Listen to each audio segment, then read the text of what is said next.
Sveiki! Prieks par jūsu klātbūtni Somatikas fóruma sarunās un praksēs. Un šo apmēram stundiņu uzzināsim par vienu no Latvijā sastopamajām somatikas praksēm – kontaktimprovizācija, jeb oriģināla valodā contact improvisation. Un pieredzēsim uz savas ādas arī dažas somatiskās prakses, kas izriet tieši no šīs pieejas, lai mēs uzzinātu par šo pieeju ne tikai teorētiski, bet mazliet arī pagaršojot to praktiski.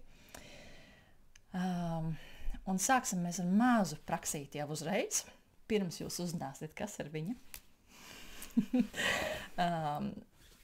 Pievēršam uzmanību, kā jūtam savu aktivitātes un miera balansu. Kas ir drīzāk? Drīzāk, ka mēs esam tonus aktivitātē vai drīzāk tādi pasivitātē? Un nekas ar to nav jāmaina, vienkārši piefiksējam, kā šobrīd ir. Un sajūtam arī, kā mēs jūtamies savā fiziskumā, savā augumā, cik sevi sajūtam.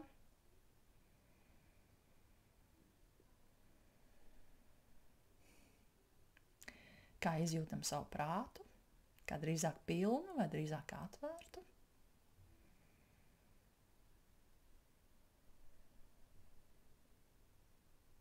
Kā izjūtam laiku, drīzāk steidzīgi, vai to, ka laika ir daudz.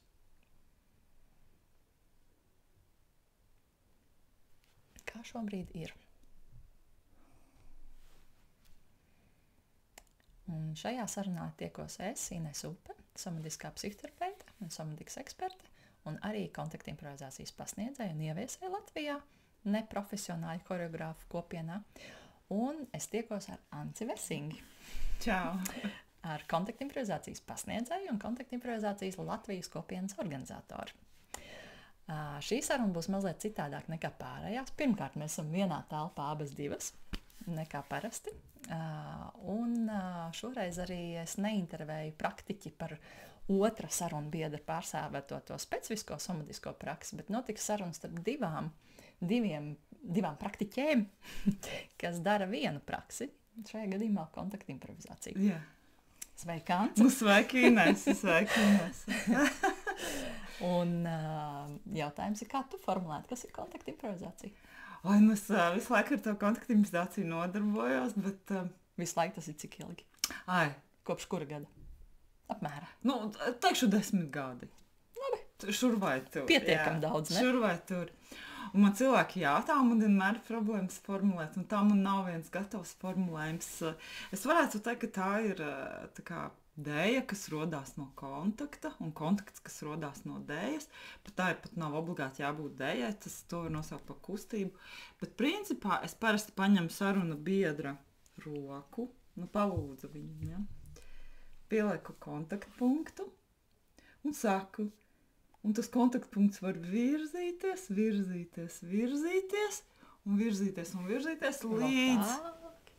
līdz pat pacēlieniem, līdz pat rošanās viens otram pāri, bet tas nav kā pašmērķis katrā ziņā. Un šis uzreiz ir citādāk nekā, ka mēs te teorētiski stāstīsim, kas ir kontaktimprovizācija, ne? Jā, vismaz jā. Redzēt, cik labi, ka mēs kopā Nu, tas šeit ir esam. brīnišķīgi, vienkārši kā kārtīgs kontaktimprovizātors.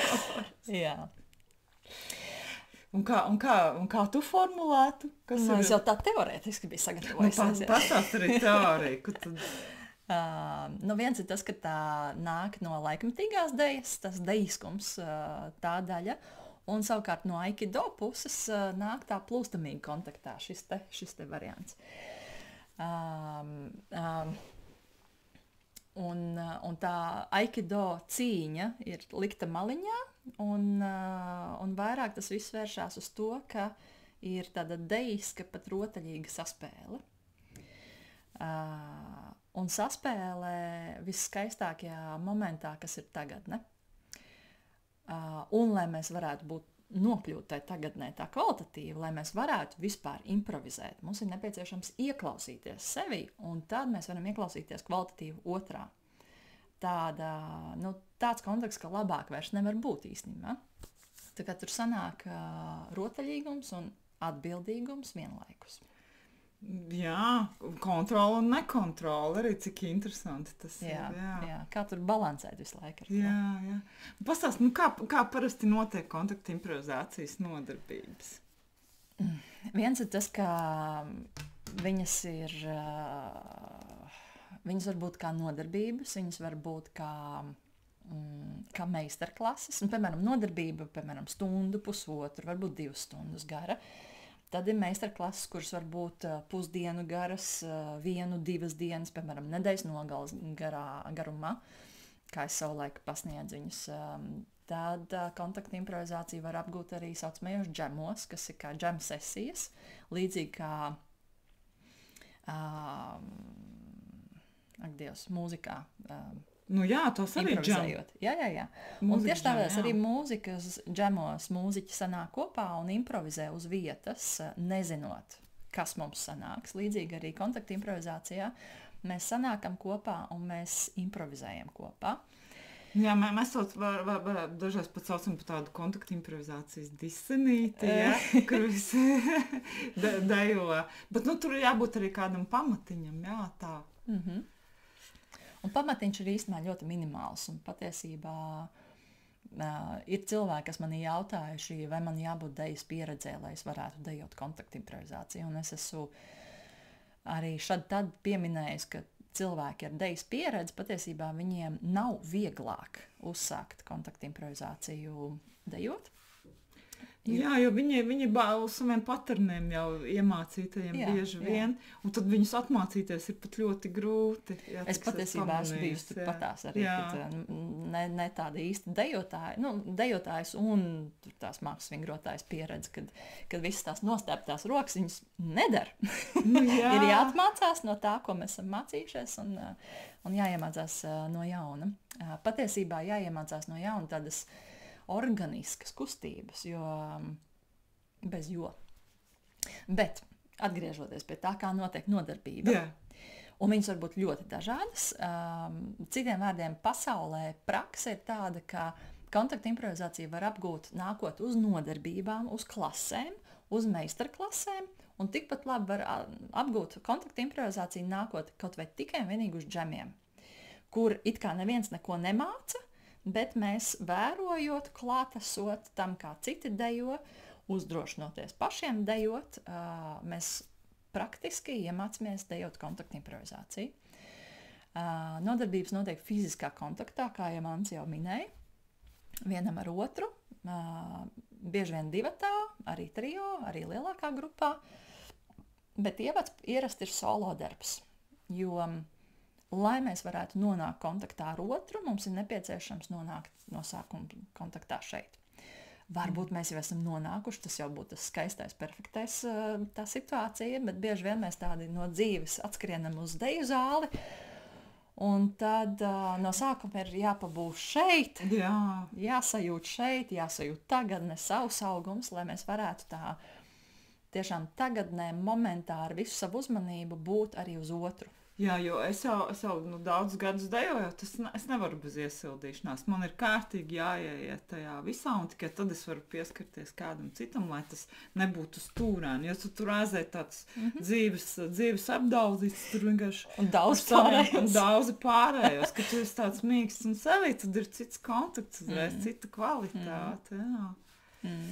Un tas no vienas puses tā kā priekš dejas mēs iesildamies, bet arī šī iesildīšanās veido mūs kā personības. Arvien vairāk un vairāk būt ķermenī, būt augumā, būt sajūtās, būt klātesoši. Principā savā ziņā tāda praktiska prakse, kā meditēt. Tur ir prātiņš jāatliek malā. Jā, tas prāts, kurš tagad plānos, kurš tagad grib kaut ko, un tad jāizpilda ķermenim, tur ir tiešām tāda būt momentā un reaģēt uzreiz uz to, kas notiek. Bet tur joprojām pavisam to prātu nevar atlikt. Nevar. Jo ir atbildība jau par drošību. Un tas ļoti interesants stāvoklis. Par drošību runājot. Jā. Kontakta improvizācijā var variēt no ļoti, ļoti iejūtīgas, no ļoti klusas, iedziļinoša darba ar sevi, līdz pat ļoti rotaļīgam pāra vai grupas darbam, un varbūt pat arī riskanta dēļ. Man ļoti patika viena pasniedzēja teiktais, ka kontakta improvizācija ir 95% izdzīvošana un 5% radošums. Es no sākuma šito nesapratu un nepieņēmu. Un tad man bija, pirms gadiem, jau laikam vairāk kā 10, bija deja Lietuvas festivālā ar poļu dejotāju, kuram bija kapoeiras un akrobātikas bāze, tā kā pieredze iepriekšē. Mums patiešām man bija daudz momentu no visas dejas tādu, kur man nebija nejausmas, kur ir zeme, kur debesis, jo es esmu pacelta gaisā, es slīdu lejā, es lidoju, un es visu laiku bija principā 95% izdzīvošana, jo mūsu maņas izdzīvot, kur ir zeme, kur ir gravitācija, kur ir augša, kur ir manas rokas, kuras manī drošina, principā, kur ir manas kājas, un viss augums ir iesaistīts šai dejā, lai, principā, viņa būtu gan droša, gan arī radoša beigās. Bet šis bija ekstremāls piemērs, ja? Es katrā ziņā tādā dinamikā nevarētu nodejot ilgi. Bieži vien es padejoju ar kādu trakāku to izdzīvošanas, un tad es meklēju kādu mierīgāku partneri. Jā. Mēs katrs arī varējām. Jā. Un ir runa par džemu, vai ne? Runa ir par džemu, jā. Jo klasēs ir klases, tur vienkārši mēs lielākoties tas ir kaut kāds darbs pāros, kur mēs spēlējamies ar gravitāciju, spējamies ar inerciju, ar spēka plecu, ar citām fizikas tādām lietām. Jā, kā es saku, klasēs mēs apgūstam tā kā to vārdu krājumu, kuru pēc tam mēs varam likt savos improvizācijas stāstos. Veidot teikumus. Jā, veidot teikumus, jā. Jo bagātāks ir vārdu krājums, jo ir vairāk iespējas viņu to vārdu ielikt īstajā vietā. Un, lai to stāstu varētu uzrakstīt, bieži vien ir nepieciešamas bāzes lietas. Un viena no bāzes lietām, ko man ļoti patīk, un man ir sajūta, ka tas ir jāmāca vienkārši visiem, ir krišanas tehnika. Jā, noteikti. Jo cilvēki, jo pieaugušāki jau mēs esam, jo mums ir drošāka bērnība bijusi, jo mēs esam vairāk baidamies no krišanas. Bet tieši bailes no krišanas bremzē šīs dejas formas apguvi. Jo ja mēs nejūtamies droši sevi pasargāt no krišanas riska, mēs nejūtamies droši dejot šo deju. Bet atkal, nesabiedējamies, šī nav drastiska deja. Vienkārši tad, kad mēs esam labākās attiecībās ar potenciālu krist un sevi drošināt, kā nokrist tā, lai mēs esam veseli nokrītam, ja vispār nokrītam. Tad, jo drošāk mēs varam apgūt tālāk pašu deju un drošāk sadejoties un pašu deju arī izbaudīt beigās. Jā, tāpēc, kad ir jau forši uz tiem mīkstumiem pat nokrist un nesadauzoties un izjust to, kā tas ir viens no lidojumiem. Jā, brīvais. Jā. Krišanas lidojums. Protams, ir arī darbs un rotaļas ar svara pieņemšanu un atdošanu. Tas tā kā ir neizslēdzama daļa kontakta improvizācijas nodarbībās vai meistarklasēs, kas ir tā kā bāze tai dejai. Un šī te svara pieņemšana un atdošana, pieņemsim tagad, ja es mazliet atdodu svaru Ancei, Ance mazliet atdodu svaru man. Un pateicoties tam, mēs arī varam, ja šī kustība sāk notikties, tad mēs varam klausīties, kur viņa tālāk arī aizies. Mēs te sēžot, baigi tālu nevaram aiziet.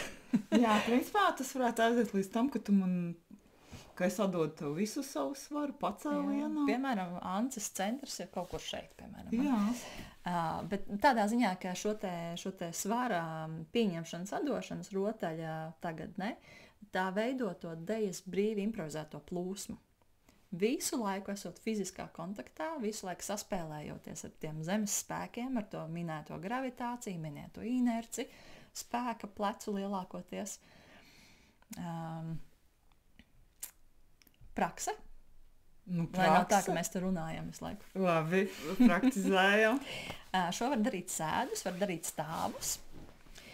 Un pievēršam uzmanību sava auguma masai un tam, ka Zeme ar gravitācijas spēku mums visu laiku pievelk pie zemes.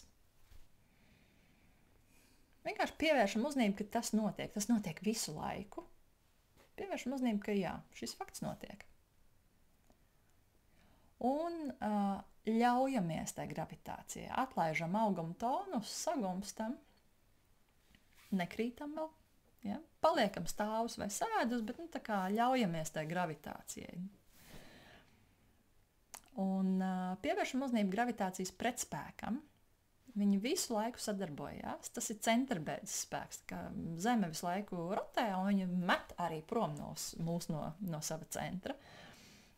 Un tā ir tā sajūta, kura mums dod to sajūtu, ka mēs tiecamies debesīs. Un saslēdzamies ar to savā iztēlē un sajūtā.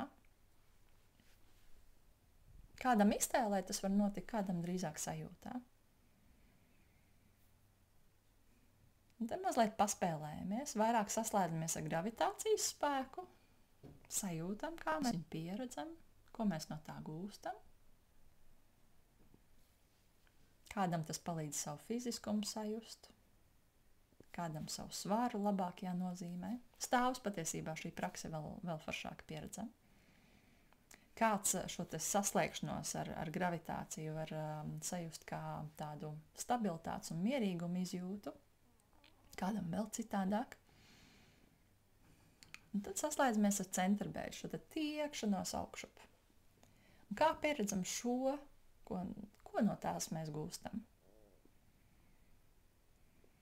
Kādam tas dod vairāk vieglumu izjūtu, kādam tādu vieglu patīkamu tonus sajūtu, kādam aktivizējās interese, kādam ir lielāka atvērtība, kādam kļūst skaidrāks prāts. Kādam vēl kaut kas citādāk ir. Un mazliet paspēlējamies ar to gravitāciju un centrbēdzes spēku savā ritmā. Izvēlamies uzmanību vērst uz vienu, tad uz otru spēku. Un ja mēs staigājam, gaitā šo var ļoti labi sajust. Mēs varam, aicinājums tiešām, mēs te paliksim sēdus, bet ja jums ir iespēja pastaigāt, tad paprojām staigāt, kad tiecoties vairāk uz augšu, un ļaujot gravitātei būt tā kā pārsvarā. Man jau gribās celt rokas gaisā. Var arī tā. Uz to centrbēdzi. Jā. Tad šī ir viena no kontakta improvizācijas tādām iesildošajām praksēm, kurā mēs saslēdzamies ar vertikālo dimensiju, ar kuru šai dejā mēs riktīgi arī saspēlējamies. Tāpēc to ir vērts iepazīt un tā apzināti ņemt vērā. Nav tā, ka šī viena un tā pati praksa ir katru reizi, vienkārši tā saslēgšanās ar abiem spēkiem. To var pieredzēt diezgan bieži klasēs. Man tā prasa. Centrbēdze un Un gravitācija. tad kārtīgi aizbāg no centra un tad kārtīgi savalkā. Jā, visādos dažādos veidos mēs tā kā iesildošā praksa ir pabūt kontaktā ar šiem diviem spēkiem. Anta, pirmo reizi es tevi satiku manis vadītajā somatikas praktiskajā seminārā Idejas mājā. Jā, es atceros ļoti labi. Tu atceries, jā? Es ļoti labi Es neatceros, kurš tas bija pa semināru, bet varbūt nav tik būtiski. Nē. Jo kaut kad arī mēs, protams, satikāmies arī kontakta improvizācijas nodarbībā. Kā tu atceries pašus sākuma soļus kontakta improvizācijā? Tie bija ar tevi. Tu man tajā visā ievadīji. Paldies Dievam, ļoti lēni un pakāpeniski, jo savādāk es būtu aizlaidusies. Jo es ierados tieši uz to tavu kursu. Un es pat baidījos pieskarties cilvēkiem, un nebija tādas prakses. Kur nu vēl ietāk tādā kontaktā? Tādā kontaktā. Un tu tā maigi un lēnām ievadīji mūsu kontaktā ar grīdu, kā tas ir jūtas kontaktpunkts ar grīdu, kā ar sienu var kontaktēt. Ar tādiem objektiem lieliem. Ar objektiem no sākuma, jā. Un tikai tad, kad jau varēja sajūt to savu ķermeni, kā tas kontējās, un tad varēja pieskarties citam sākumā tā ar plauks, bet visā ļoti pakāpeniski, tā kā es ļoti labi saprotu tos cilvēkus, kuriem tas nav uzreiz, es tev atdošu svaru, kuriem vajag lēnām. Man arī patīk, ka nodarbībās tas tā notiek tā pakāpeniski. Tas arī tev veidojas pa tādu pasniedzēju, ne?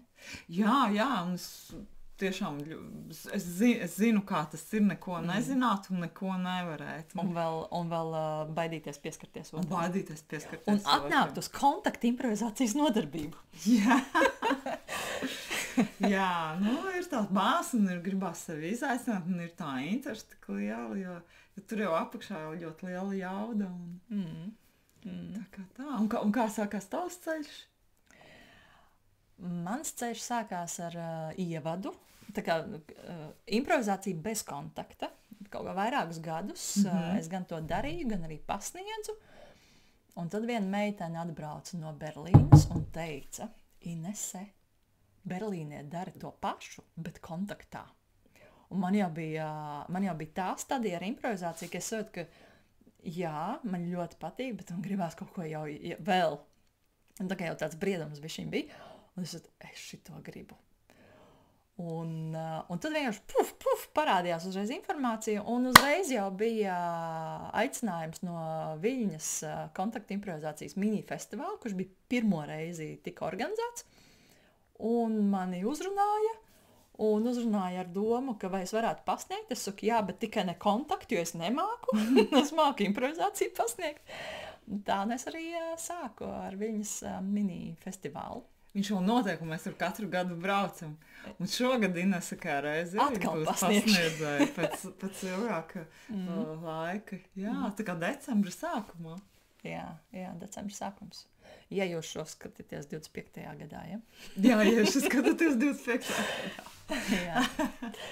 Nu ko? Jā, kontakta improvizācija vēl jau... tas bija pirmais āķis tajā Viļņas festivālā patiesībā. Tad vienkārši tas āķis bija tāds lūpā, ka es saku, ka man normāli patīk šitā praksa. Es gribu vēl, un tas vienkārši visu savu naudu tērēju. Visās meistarklasēs, visos festivālos. Es daudzreiz gadā pa Eiropu braukājos uz visādiem pasākumiem, kas kontakta improvizācija. Tā kā, tādā riktīgā sajūsmā par to, un beigās... Arī 2010. gadā tas laikam bija, kad es arī pastudēju Austrumsomijā dejas un somatikas pedagoģijas studijas, un tur bija regulārā klase, vēl iknedēļas klases kontakta improvizācijā, un tā somatika un kontakta improvizācija liekas, tā kā pilnīgi roku mazgā. Jā, bet starp citu par somatiku kontakta improvizāciju varētu vienmaz praksīt atkal. Ines praktizēt vienmēr. Pieskaramies ar kreiso plaukstu labajai. Labāk to daram ar aizvērtām acīm. Vienkārši pieskaramies un atlaižam kontaktu. Tieši tik vienkārši. Un pajautājam sev, uz cik procentiem apmēram es sev tikko pieskāros. Plaukstai. Un tad pieskaramies atkal uz 100%. Tas no mums atkarīgs, kas ir tie 100%. Un atlaižam. Pieskaramies uz 30%. Plaukstai.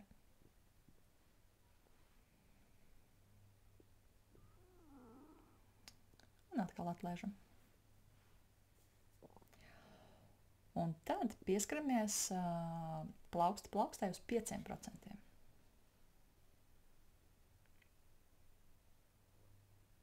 Kā mēs šo pieskārienu pieredzam? Ko mēs varam uzzināt caur to? Vai šis pieskāriens ir, ja viņš ir tāds statisks, tad viņš ir statisks, bet ja mēs tajos 5% mazliet pabraukājam pieskārienā, ko mēs uzzinām? Un sajūtam, kā labā plauksta, ko sajūt, saņemot pieskārienu, un kā kreisā plauksta, ko sajūt, dodot pieskārienu. Abas plaukstas īstenībā saņem pieskārienu, vai ne?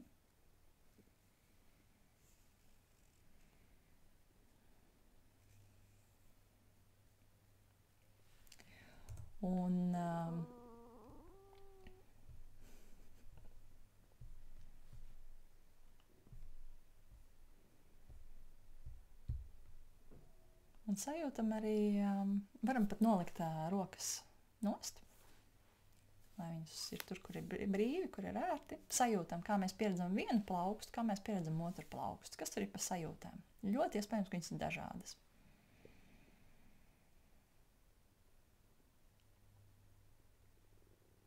Atceramies pirmo pieskārienu, atceramies 100%, 30% un neseno 5% pieskārienu.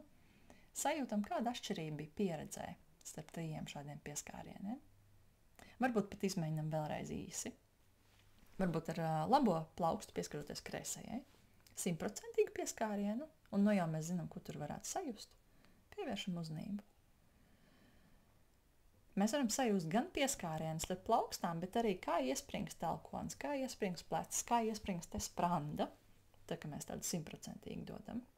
Kā iespringst otra roka, lai iedotu pretspēku. Un atlaižam. Pieskaramies uz 30%.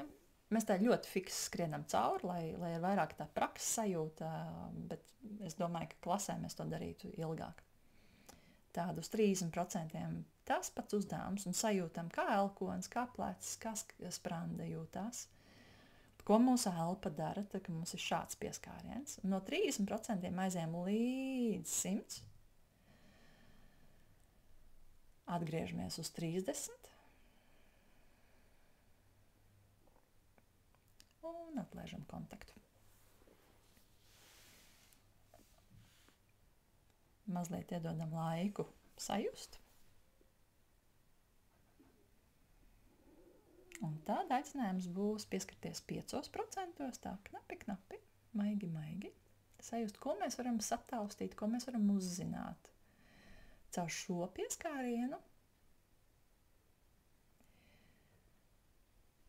Tad sajūtam, kas notiek, kā tonus uzrodās, kurās vietās. Arī kāds gara stāvoklis varbūt mainās, ja mēs aiziem uz 30% no tiem 5%. Ja mēs aiziem tālāk līdz 100%, kāda ir tāda iekšējā sajūta, kad mēs esam tādā tonusā? Mazliet cīnās patiesībā tās plaukstas, vai ne? Tad atgriežamies uz 30% un atgriežamies uz 5%.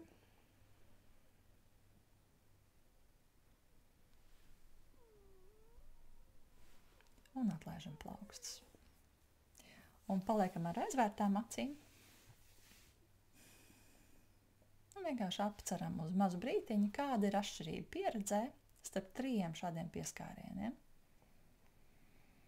Kā jūtamies attiecībā pret sevi, kad pieskaramies uz 100%, kad uz 30%, uz 5%. Un atkal pievēršam uzmanību, kā jūtās plauksta, kurai pieskārās, un plauksta, kura pieskārās. Kā mēs vienu otru jūtam.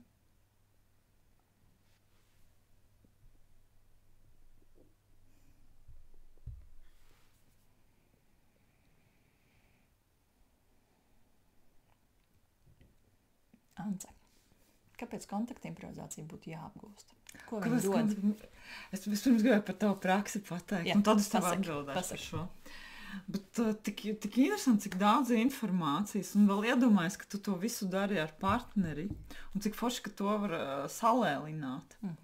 Bet kontakta improvizācija ir viss, tur ir gan tas lēnums, gan var būt ātrums, un būt apzinātam gan tajā lēnumā, gan ātrumā, jo bez apzinātības tur nevar. Tu aiziesi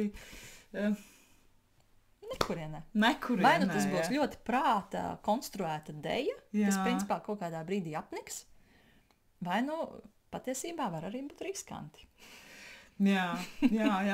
Ja mēs neesam tagadnē. Riskanti tādā ziņā, ka man ir plāns, nezinu, kaut kur iet tur, un tā mēs abas divas darīsim to, bet tas ir prāta plāns. Tā nav būšana šeit tagadnē, ieklausīšanās tajā, kas notiek. Un mans plāns iet ir tur, Ancei plāns ir kaut kur citur, un pēkšņi es esmu nokritusi. Jā, tieši tā. Jo es biju plānā par nākotni tā vietā, lai būtu tagadnē. Nu, tā arī ir par to, ko kontakta improvizācija dod. Viņa man dod pilnīgi tādu atslēgšanos no tā racionālā prāta, no tām idejām, ko es tur ēdīšu vakariņās, kā man tur gāja darbā, bet būšana šeit un tagad. Pilnīgi būšana šeit un tagad. Un būt gatavībai jebkam. Un tā pašā laikā pārsteigt sevi. Un tas brīdis, ja, kad viss notiek savā procesā, un tu jau jūti, tev ir kāds uz pleca pēkšņi nejauši nokļūst. Tas ir vienkārši brīnišķīgi. Būt pārsteigtai.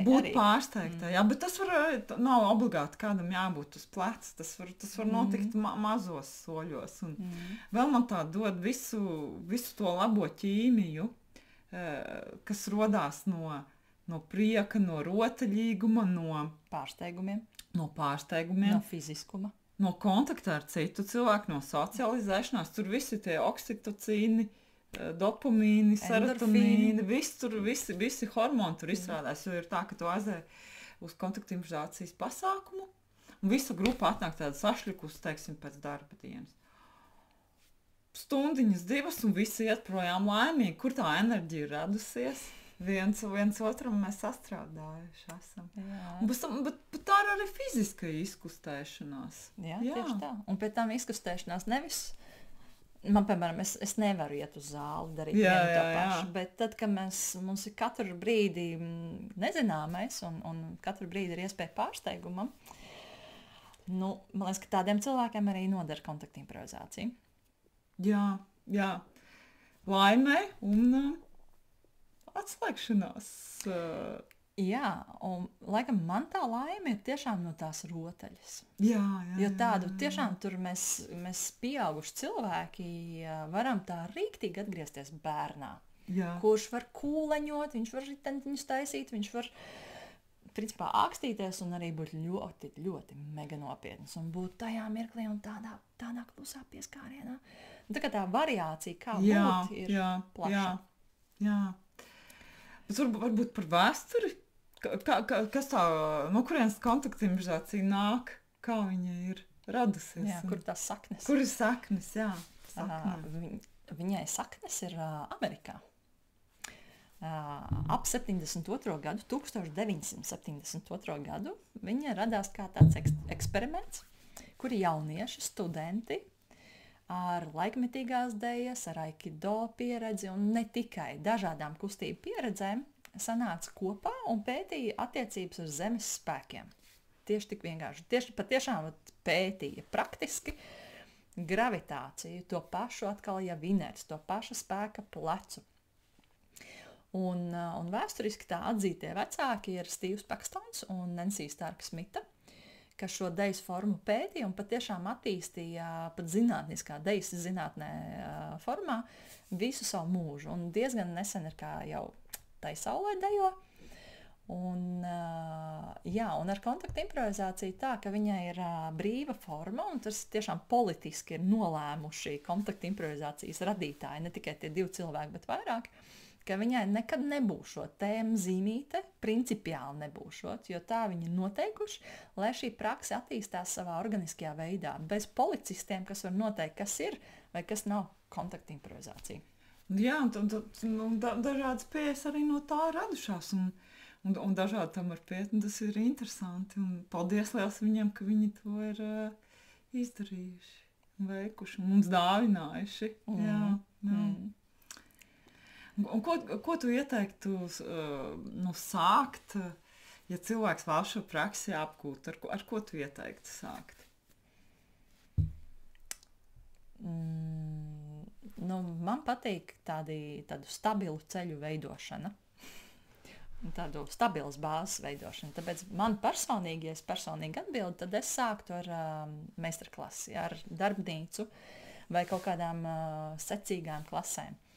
Jo tādā veidā mēs pamatīgāk apgūstam to bāzi, un tad jau improvizē ar to apgūto bāzi un jau veidot to savu pieeju, savu deju. Bet pasaulē patiešām ir visādi pieņemts. Tā kā jebkuri vārti, kā sākt, ir labi. Es zinu cilvēkus, kas ir sākuši tikai un vienīgi džemos. Vienkārši ir atnākusi uz džemiem, skatījušies, kā cilvēki dejo, dzirdējuši tur kaut kādas pamatnoteikumus, kas principā ir par drošību, gan fizisko, gan emocionālo, tā lai tā deja būtu visos līmeņos droša. Un principā mācījušies no skatīšanās, jau no praktizēšanas, bet tas noteikti nebūtu mans ceļš. Man ļoti patīk apgūt bāzi, un tad jau justies, ok, tad es eju ārā, un tagad es jau dejoju. Bet tas ir atkarīgs no personības, es domāju. Nu, man patīk arī tavējais ceļš. Man patika, kad mums bija pie tevīm tie iesācēju kursiņi, un mēs ar tevi vēl pagājušo gadu iesācēju tādu bāzes kursiņu izveidojām. Es domāju, drīzumā varētu atkal kaut ko padomāt. Man tā patīk pasniegt kontaktiem. Tik forši, ka viņi sāk to. Ja man ārkārtīgi patīk redzēt, kādi cilvēki atnāk un kādi viņi aiziet dienas beigās. Un, kad tas bērns ir atraisīts, tās sajūtas ir atraisīts, tā laime patiesībā būt augumā ir atraisīta. Jā, tas fantastiski. Jā, es tev pilnīgi piekrītu, jā. Bet mēs pirms somatikas fóruma varam parunāt par to, kā kontaktimprovizācija tavā skatījumā ir somatiska prakse, vai tā ir 100% somatiska, vai var nebūt somatiska? Manā skatījumā, un pilnīgi noteikti manā izpildījumā, viņa ir somatiska prakse, jo teiksim, festivālos, meistarklasēs, kurās es esmu visu apgūsi 100%, vienmēr sākums ir ar somatiskām praksēm, lai mēs nonāktu to prātu apvienot atpakaļ pie tā auguma, kas principā mēs esam visu laiku, tikai tas prāts domā, ka mēs esam atdalīti. Lai mēs būtu tajā viengabalainībā, lai mēs esam tajā tagadnē, un tad jau arī notiktu šī deja. Bet es ticu, ka kontaktimprovizācijas praksa ir atkarīga no pasniedzēja personības un interesēm. Ka varbūt arī tādas tehniskākas klases, kur ir arī cilvēki, kas ir vairāk choreogrāfi, kas vairāk fokusējās uz performanci. Dažkārt varbūt arī tā, ka ja vada kāds choreogrāfs, ne visi, protams, ka kontaktimprovizācija var jau robežoties ar saucamie partneringu, kur no vienas puses it kā ir tas fiziskums, bet tāpat laikā tur ir vairāk tā. Tagad es lieku plecu šeit, un tad es varu pacelties, un tad es zinu, kā tas notiksies. Bet tur improvizācija pazūd bišķiņi. Bet tas ir mans skatu punkts. Un arī zināt, tomēr tās tehnikas ir baigi forši. Bet, ja atgriežos pie jautājumu, vai kontaktimprovizācija vienmēr ir somatiska, man liekas, ka varētu atbildēt, ka nevienmēr. Un ar to arī viņa ir skaista. Varbūt dažāda pieredze. Jā, un tur ir tas apvienojuma brīnums. Jā, patiešām. Bet bez somatiskas pieejas man kontaktimprovizācija laikam nebūtu tik tuva, jo ar somatiskām praksēm mēs tieši mīkstinam to ķermeni, un man patīk, kā saka, mēs radam to līmīti, ja? Kā tie ķermeni tā organiski satiekās un rada to kustības brīnumu kopā. Jā.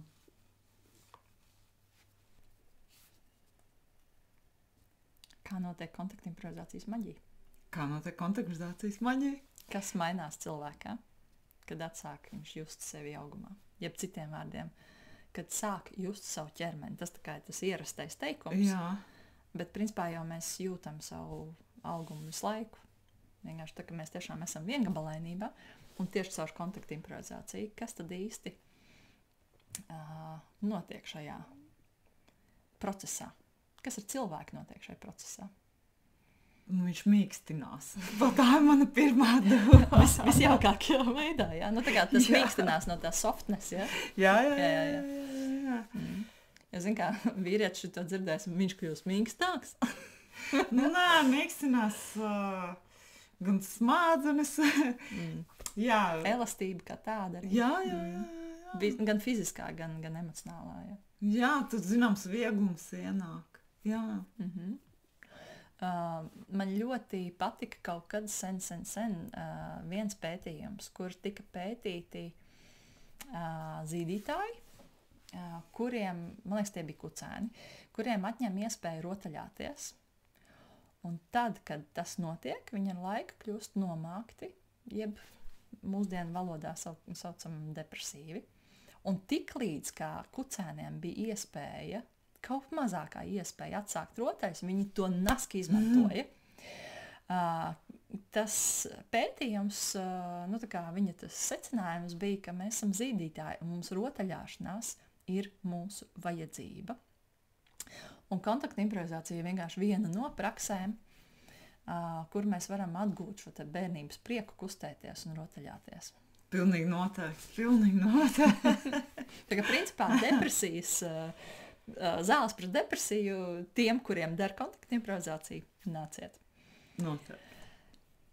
Kas vēl tajā maģijā notiek? Ir šī te sava komunikācijas izziņa ar sevi un ar citiem, tāda robežu pētīšana, jo mums jau var likties, es turu robežas vai neturu un tam līdzīgi, un tad, kad ir reāli fizisks uzdevums kontakts, tad mēs reāls tos faktus redzam. Nevis to, ko mēs domājam, kā mums ir, bet to, kā ir. Jā, tas ir par robežām, es varu pateikt, ka tas ir ļoti labs treniņš, ka tu vari ietekmēt arī to deju, gan palēninot, gan piedāvājot kaut ko ātrāku partnerim, var vienmēr pateikt, nē, vienkārši kaut vai apstājoties, iepauzējot. Un džemā jebkurā brīdī es varu uzsākt deju ar jebkuru, tā kā aicināt uz deju, un jebkurā brīdī es varu vienkārši doties prom no dejas. Jā, tas ir pilnīgi legāli. Tas arī māca neuzņemt lietas personiski. Jā, daudz visādi sīkumi, kas iedod tādu, kā organiski būt šajā pasaulē. Jā. Arī savu fiziskuma atgūšana, attīstīšana. Tur ir gan koordinācijas spējas, gan elastība, gan spēks patiesībā.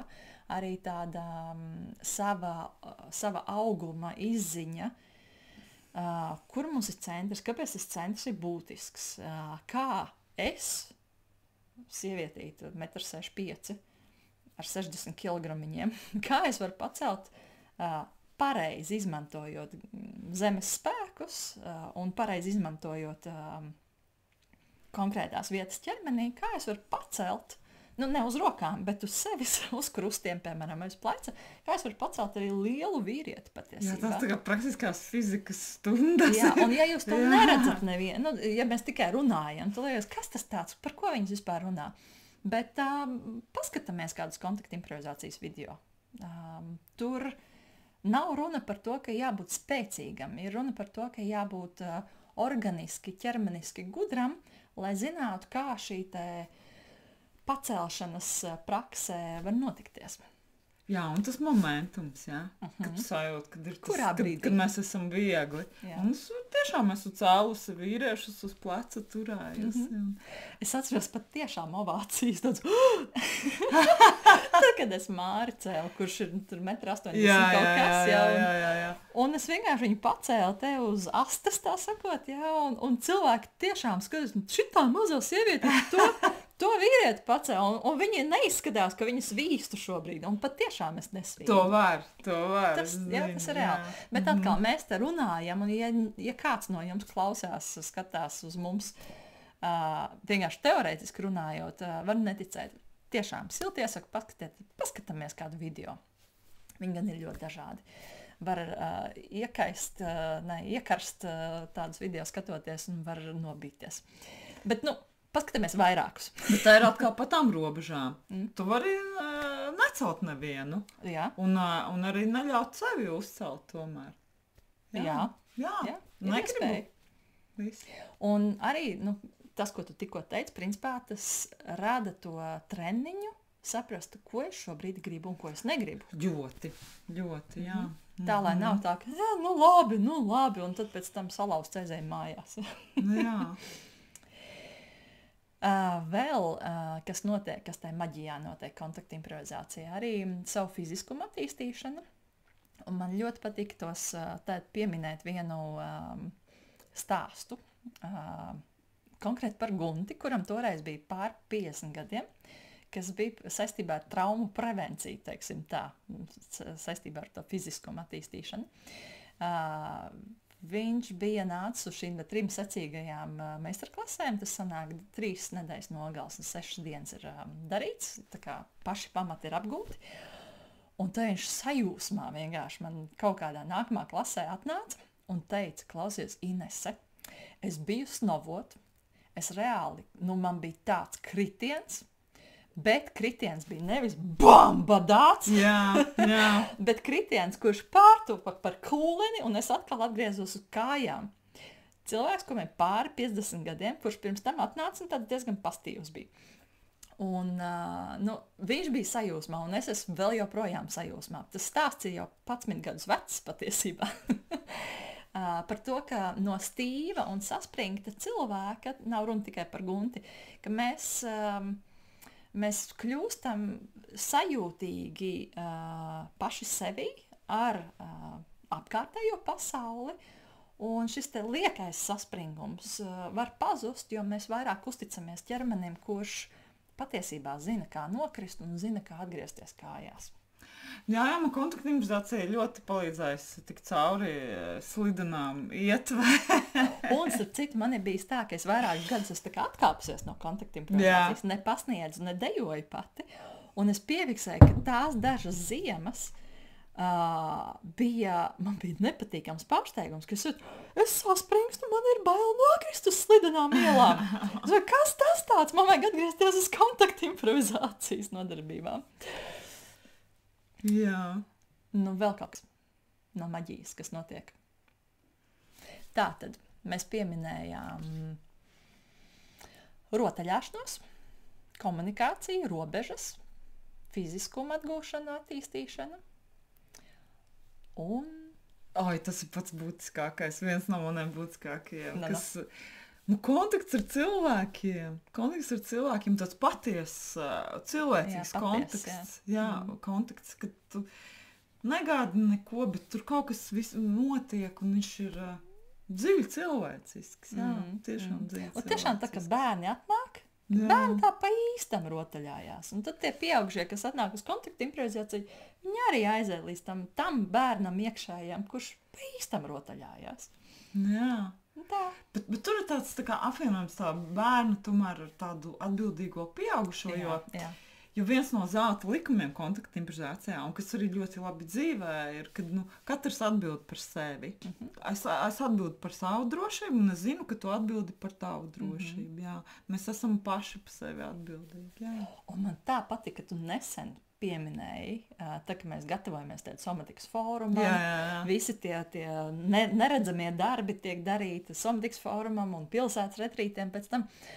Un ka tu atgādināji, ka katrs mēs par sevi rūpējamies. Tā kā Ance zina, ka es parūpēšos par sevi, es neuzņemšos par daudz, vai ja uzņemšos, tad pati sevi aprūpēšu. Un otrādi.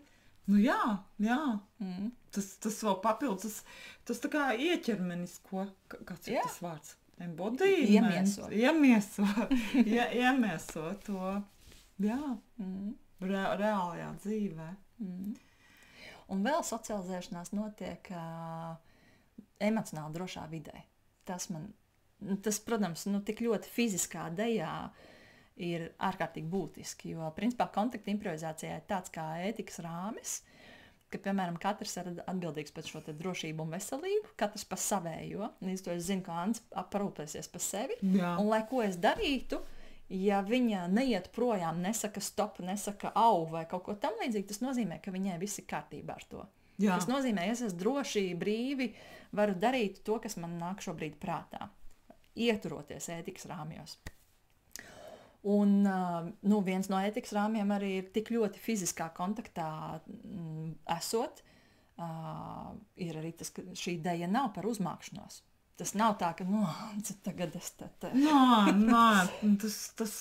Šī nav tā vieta. Tas ir tīri ļoti cilvēcīgs un tāds pat man grūti noformulēt. Tur es neskatos, vai es dejoju ar sievieti vai vīrieti. Viņi visi man ir cilvēki, draugi, biedri, deju partneri.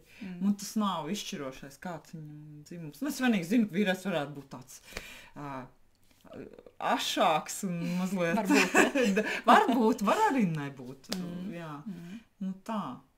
Jā, tā kā šī te baile cilvēkiem arī var būt, ka jau šī tik te tuvu pieskarties viens otram, kā tas būs, vai tas nebūs pārāk seksuāli, vai tam līdzīgi. Nu, tā kā pašā bāzē viens no tādiem noteikumiem ir cienīt sevi un cienīt otru robežas. Jā. Tā kā tas jebkurā gadījumā ir tā kā gan rakstīts, gan arī katrā nodarbībā nerakstīts arī noteikums. Nu, vispār vēl par to socializēšanu es gribēju pateikt, ka mēs esam tik tuvi jau dejām, mums jau veidojās savu kopienu, mēs arī esam draugi ārpusē. Tā kā, ja tur iesaistās dziļāk, tad ir jau arī draugu pulks paplašinās, var teikt. Jā. Ar īstām attiecībām. Ar īstām attiecībām tur nav tā kā viss beidzās un katrs... Jā. Vai arī tur, jā. Īstas, es domāju, tādā ziņā, ka mēs kā cilvēki esam īsti vairāk. Jā. Nevar jau tā... Var izlikties, bet ne uz ilgu. un dejā tas tik un tā ir redzams, ka tur īstenībā nav vietas izlikšanās. Tu jau man esi iemācījusi, ķermenis nemelo. Ķermenis nemelo. Jā. Ance? Kad praksi? Labi, es varētu kad praksi vadīt. Vai kad sēdus, ne? Jā, droši vien jau cilvēks skatās uz krēslu sēžot. Jā, tad, ja nesēž, tad apsēžamies. Jā, ja jūs gadījumā nesēžat pie datora skatīties, tad apsēžamies uz krēsla, lūdzu. Un sajūtam, kā mūsu sēžas kauli saskarās ar krēslu. Un ja mēs to nejūtam, mēs varam tā kā mazliet pavirzīties uz krēsla priekšu un to sajust. Un vienkārši novērojat, kādā pozā jūs esat, neko nemainat, vienkārši novērojat, sajūtat to saskari, speciāli neko nemainat. Cik jūs esat sasprindzis vai atslābis, kā reaģē pārējais ķermenis uz to, kā jūs sēdat. Tad es aicināšu pāris reizes tā vienkārši piecelties un apsēsties. Daudz nedomājāt. Mēs tagad sēdēsim. Es bišķiņ piecelšos. Tu tā arī vari, ja? Jā, tu piecelies, jā. Tu piecelies un daudz nedomā. Piecelies, apsēdies. Varbūt vairākas reizes. Un katrā reizā pavērojiet, kā jūs saskaraties ar krēslu un kā reaģē pārējais ķermenis šai saskarē. Daudz nedomājat, vienkārši piecelties, apsēžaties un pavērojat, kā tas ir. Tik maz telpa, kur to izdarīt. Un tagad aicināšu piecelties un tā kā stāvus. Un tagad sasprindziniet visu ķermeni, kad esat piecēlies. Sasprindziniet visu ķermeni, tā kā arī pat seju, tā kā citrons būtu apēsts. Viss, cik vien variet. Un es tagad tā raušu to. Un palaižat. Un vēlreiz tā izdariet. Sasprindzināties, cik vien daudz iespējams. Cik varbūt tas stiprākais, kā jūs sasprindzināties. Un palaižat.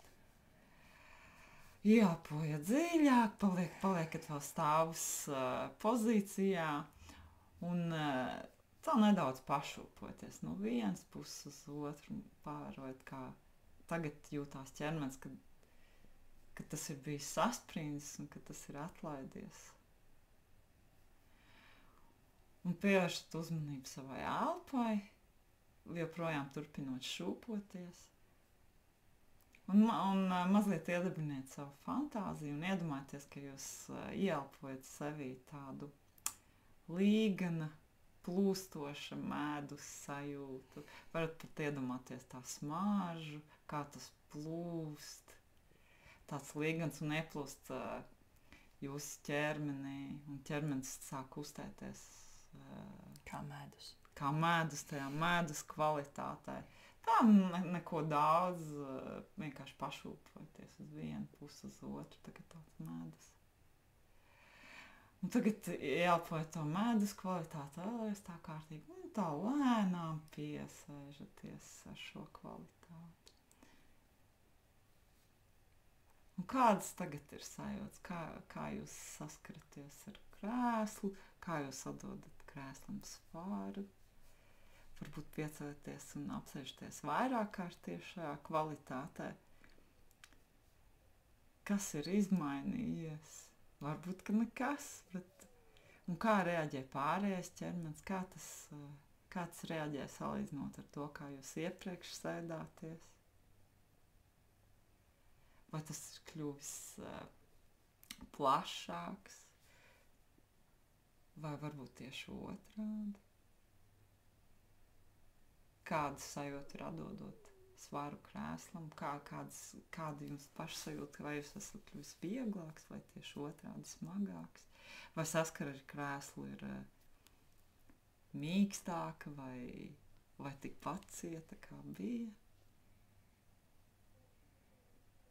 Un kāds ir jūsu iekšējais emocionālais fons? Vai tas ir palicis tāds pats, vai varbūt kādas nelielas izmaiņas?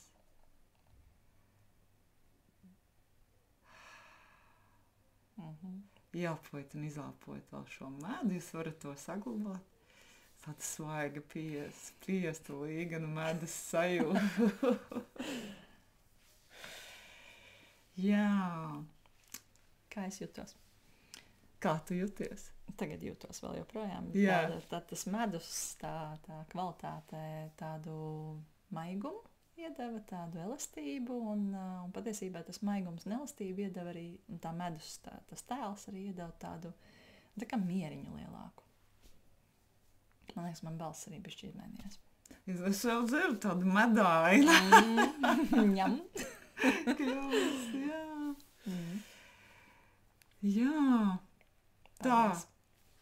Nu jā, man pašai arī palika tā medaināka. Jā. Kā tev liekas, kādi cilvēki vairāk iet uz kontaktu improvizācijas nodarbībām? Vai ko viņi saņem no tām? Kādi cilvēki nāk, vai kādiem cilvēkiem tas varētu drīzāk noderēt? Jā. Nu, skatos, kā uz kurām uz džamiem jau nāk tādi drosmīgākie. Brīvdomātāji vairāk. Brīvdomātāji, jā. Bet vispār kontaktu improvizācija ir tādi, parasti nāk tādi atvērti cilvēki. Vai arī, ja viņi nav atvērti, viņi atverās. Viņi grib būt atvērti. Viņi grib būt atvērti, jā. Un tur jābūt atvērtam, lai tu ar citu cilvēku cilvēciskā kontaktā saietu, jā. Nāk arī, protams, nobijuši. Nu, es jau pati aizgāju nobijusies un saspringtu, bet kaut kas mani tur vilka. Jā, kaut kas tur ritīgi. Kaut kas mani vilka, jā. Un tā vēl, tu esi tagad. Un tā es vēl neesmu izvilkusies. Jā, kādi tavi novērojumi? Nu, pilnīgi noteikti es saucu cilvēkus, ir drīzāk fiziskie cilvēki un drīzāk tādi, kas drīzāk nav fiziski. Man liekas, mēs visi esam vienkārši kādi to akceptē vairāk. Tie fiziskie ķermeniskie cilvēki pilnīgi noteikti, kas ir tādi, kas ir atvērti pieskārienam un kam ir vajadzība pēc pieskāriena patiesībā. Ir arī cilvēki, kas nāk pēc pašizziņas. Varbūt, ka tas ir tieši uz manējām nodarbībām, zinot, ka es esmu psihoterapeite, varbūt. Tad droši vien, ka nezina no paša sākuma, bet pēc tam cilvēki nāk tā kā pēc rotaļām, pēc šīs rotaļāšanās pieredzes. Pilnīgi noteikti daudzi ir atzinuši, ka viņi nāk atpūtināt, atslēgt prātu no tā racionālās domāšanas. Un pēc pieredzes saku, ka pēc šādas tās iemiesošanās, šīs embodiment prakses, tas racionālais prāts strādā ar pilnīgi jaunu jaudu. Tas ir līdzīgi tā kā racionālais prāts visu dienu ir strādājis, un tad mēs aizējam gulēt, un miegā mums dominē, es ceru, un lielākoties tā vajadzētu būt, ka dominē šī iracionālā smadzeņu puslode, un tad mēs pamostamies, un mums ir moments, piemēram, par to, ko mēs racionāli nevarējām savā iepriekšējā vakarā izdomāt kaut kādu risinājumu. Un līdzīgi ir arī šīm somatiskajām praksēm, jo tā, ka mēs ar savu prātu uzmanību novēršam uz savu fiziskumu, mēs principā dodam sev iespēju iekļūt šajā iracionālajā pieredzē, kas nozīmē, ka mums dominē iracionālā smadzeņu puslode, mūsu racionālā smadzeņu puslode var atpūsties. Bet tas nenozīmē, ka viņi kļūst stulbi tajā laikā. Viņi principā procesē lietas, Un tad mēs beidzam nodarbību, un mums ir skaidrs, kā ir jādara, piemēram. Vai arī vienkārši tas racionālais prāts ir gatavs atkal strādāt. Ja mēs tā paņemam šādu griezumu, tāds darba cilvēks ir atnācis uz kontaktu improvizācijas nodarbību. Jā, nāk mums tādi biroja cilvēki, jā, kuriem pilnīgi kontaktu improvizācija iedod citu domu. Gaitu, jā. Tas tā arī var teikt radošumu. Jā, radošumu, tieši tā. Jo radošums jau ir tā, viņš jau var rasties tikai tad, kad mēs tā iracionālajā pusē esam pabijuši. Nu jā. Jo visu laiku racionāli mēs nevaram, racionālais prāts nav radošs patiesībā. Tā īsti nevar būt. Jāpalaiž parotaļāties. Parotaļāties, pabalansēt ar iracionālo un tad radīt to nezinu, jaunu produktu, jaunu risinājumu, kas kuram tur ir vajadzīgs. Jā. Nu, nav jau tikai prieki, ir jau arī visādas grūtības, ar ko saskarās cilvēki. Kādas tu esi novērojis vislielākās grūtības ir cilvēkiem kontaktu improvizācijā? Nu, es laikam, ja novienkāršošu pie viena, droši vien ir vairāk aspektu, bet viens ir tiešām tas, ka ir kaut kāds posms apguvas procesā, kad iestājās bremze. Un ļoti bieži tas ir saistīts tieši ar bailēm krist, ko es jau pieminēju. Atdot svaru, uzticēties otram, uzticēties principā arī sev. Tādas bāzes lietas patiesībā. Un tad var būt, ka tiešām vai tas process iebremzējās, vai cilvēks vienkārši vairs nenāk uz nodarbībām. Cerams, atnāk atkal kaut ko paprocesējis pa to laiku, un tad jau iespējams ar jaunu jaudu var turpināt. Bet tā bremze var saistībā ar to būt. Un tas fiziskums, tāda, piemēram, nostāšanās uz rokām, ritentiņu mešana, kūleņu mešana. Bieži vien tas ir pirmais bremzes posms, bet, ja jums ir sajūta, ak, Dievs, es uz rokām nestāvu, riteņtiņus nemāku, kūleņus nedod Dievs, tas vēl nenozīmē, ka jūs nevarat nākt uz kontaktu improvizācijas nodarbībām. Iespējams, solīt pa solītim, ja jums ir vēlme, protams, ļoti iespējams soli pa solītim jūs arī šīs te kvalitātes varēsiet jau darīt. Un tas nenozīmē, ka jums ar ritentiņus būs jāmet. Tas nenozīmē, ka jums būs jāstājās uz rokām.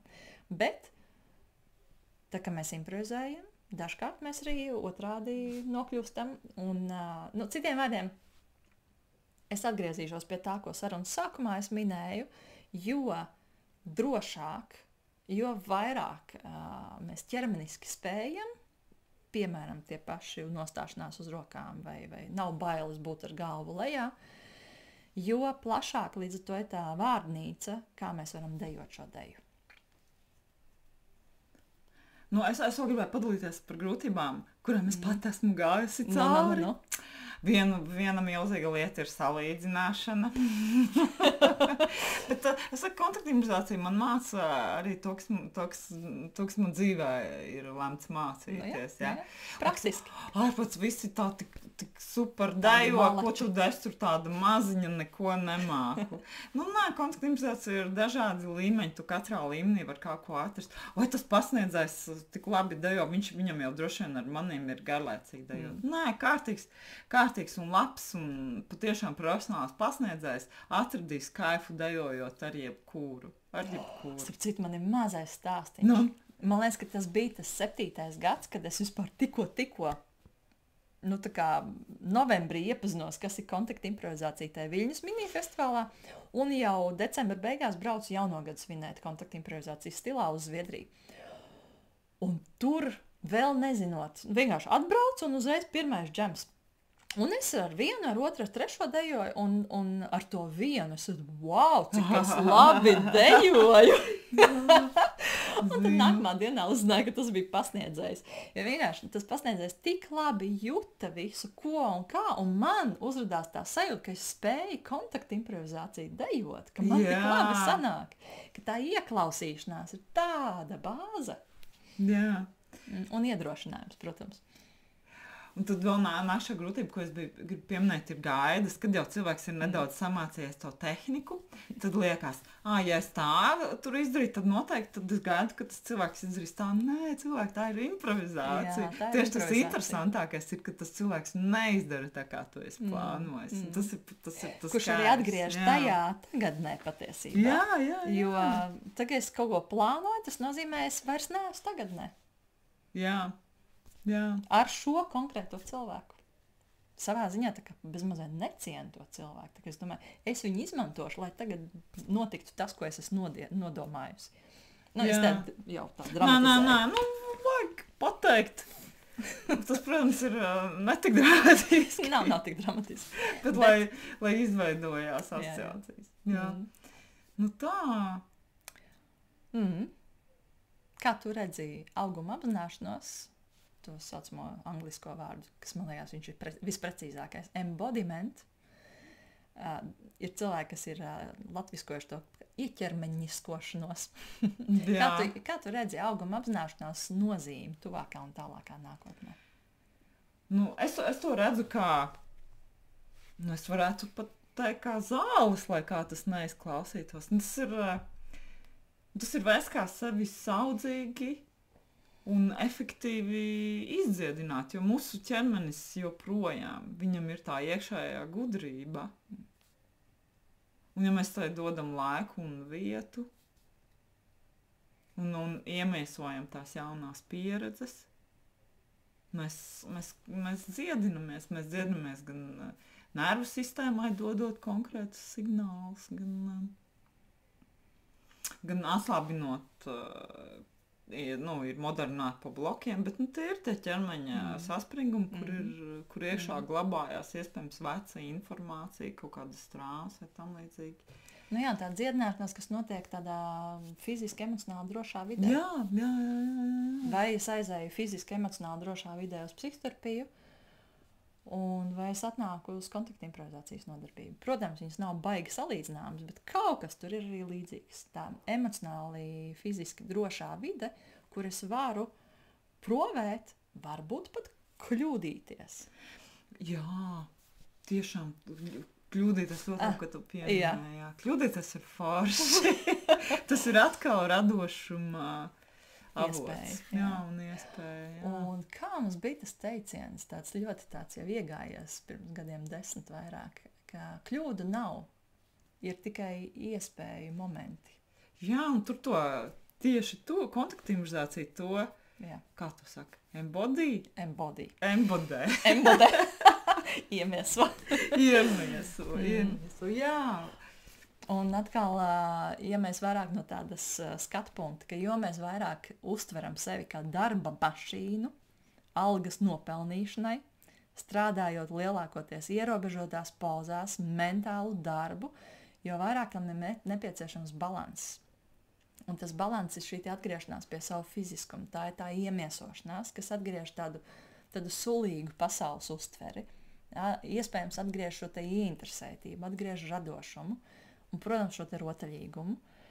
Tā kā, es to sauktu kā somatika kā tāda, un tad kontakta improvizācija kā viena no somatikas pilītēm visā okeānā ir tā pretinde, principā, trauksmei, bezjēdzības uzjūtai, overthinking procesiem pilnīgi noteikti, jo tā, ka mēs esam šeit un tagad un fiziski, reāli šeit var, principā, atslābt no visiem tiem overthinking jautājumiem un pārdomām. Tā kā, viss tas, kas notiek, kad mēs pārāk daudz lietojam tieši racionālo smadzeņu puslodi, mēs to spējam balansēt caur šo te somatisko pieeju, šo te fiziskumu, arī ko kontakta improvizācija dod. Vai var teikt, ka mēs tikko gari un plaši runājām par to, kas īsti ir somatika? Kā tu to īsāk varbūt pateikt? Tas ir kopējais vārds, zem kurā atrodas daudzas pieejas, un viņas var būt ļoti dažādas. Mums būs vēl daudz sarunas tieši par dažādām somatikas pieejām. Un tad tas, kā es redzu, ka tāda somatikas principiālais mērķis ir atgriezt cilvēku tai viengabalainībā, wholeness angliski, jeb šeit latviskojot tad veseluma atgūšanā. Un kad šis te veselums ir atgūts, tad mūsos var atgriezties šī te gan miera, gan harmonijas, pat laimes izjūta. Un patiesībā arī šī te radošā enerģija. Un, es ļoti bieži saucu šo sajūtu Gustavo vārdiem. Viena no dziesmām viņam bija: viss ir kārtībā, jau saknē. Jā, viss ir kārtībā, jau saknē. Bet tieši tā sajūta, ka nav par ko satraukties. Viss nokārtosies. Pat bez tām frāzēm, pat nav tās domas. Ir vienkārši sajūta, ka viss ir kārtībā, jau saknē. Jā. Kur tevi var satikt, vadot kontaktu improvizāciju? Cik bieži, kurā vietā? Jā, pirmkārt jau es diezgan daudz nodarbojos ar kontaktu improvizācijas pasākumu organizēšanu. Mums ir vismaz 2 reizes mēnesī organizētie kontaktu improvizācijas džami. Un pirms tam ir ievada klases, un dažreiz es vadu šīs klases, bet Bet bieži vien tu pat arī piedalīs. Es piedalos, jā, es vai nu piedalos, vai vadu, un tur mums nāk dažādi pasniedzēji ar dažādām pieejām, var iepazīties. Tā kā ir vai pieredze, vai nav pieredze, visu laipni gaidīti, jā, uz manu kolēģu praksēm, vai padējot ar. jā. Izaicināt sevi. Jā. Kā tevi, Ines, kur tevi? Man tas virziens ir aizgājis. Vienmēr sakot, man ir tik daudz somatikas prakses, kuras es pārstāvu, ka es saprotu, ka šobrīd fokus vēršās vairāk uz Grimberga metodi. Un tad, ja mani kaut kur piesaista, tad es arī pasniedzu. Tuvākais, kas ir tātad Viļņas minifestivāls un Somatikas fórums. Ja jūs klausties šo 2025. gadā, tad Somatikas fórums, kas notiks 1. novembrī, tad viena no 3 somatikas praksēm būs kontaktu improvizācija. Varēs manā vadībā pieredzēt pašu bāzīti, tādu degustāciju, kas ir kontaktu improvizācija. Varbūt arī kāds ievadu kursu atkal jānoorganizē. Varbūt. Lai top. Aicinu noslēgumā pievēršam atkal uzmanību. Kā jūtam savu aktivitātes miera balansu? Kāds viņš ir šobrīd? Cik drīzāk aktīvi vai drīzāk mierīgi mēs esam šīs sarunas noslēgumā? Vai varbūt kaut kas ir mainījies sarunas laikā? Kā mēs jūtamies savā fiziskumā, savā augumā dotajā brīdī?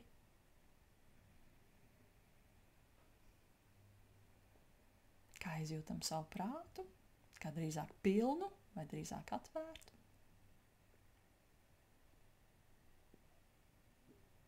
Un kā izjūtam laiku? Drīzāk steidzīgi vai drīzāk tajā, ka laiks ir pietiekami? Tiekamies savā veselumā. Atā.